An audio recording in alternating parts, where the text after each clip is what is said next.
I was born in the early 50s, and my family didn't have a whole lot. What they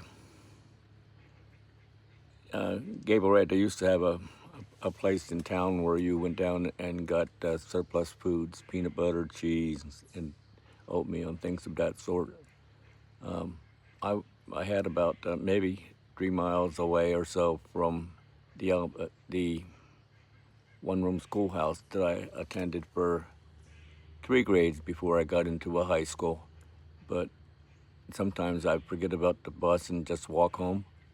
And I remember having what we called clot hoppers for a pair of boots, made in USA.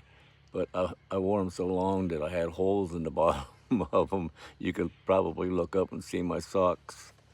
And my dad, as I said before, was a drunk, and he didn't do much with us kids, but he always never left us go hungry. But we had clothes that had holes in it. We had shoes that had holes in it.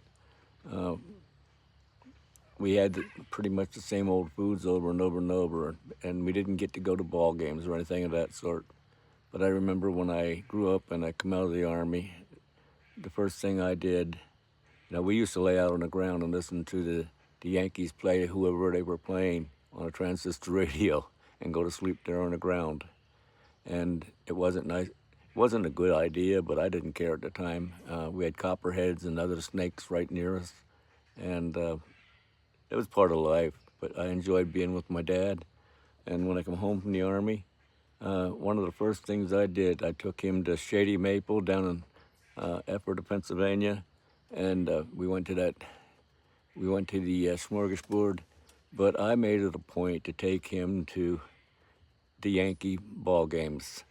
I took Dad to a lot of ball games, and he was like a little kid with a glove in the bleachers, and he just reached out for the ball if they set a ball his way, and it was a blessing that I could take my dad places that he never took me, and we had a good relationship. And to be able to do that for someone that you love and never had it in your life it's a real blessing in your life. So if you have a parent or a friend who needs to get into places like, if they're a sports fan and they can't afford to go to a ball game, if you got the money, take them to a ball game. It don't have to be often, but live life where you can enjoy your parents. There's nothing better. Hit my subscribe button, hit the like button, pass it on. God bless.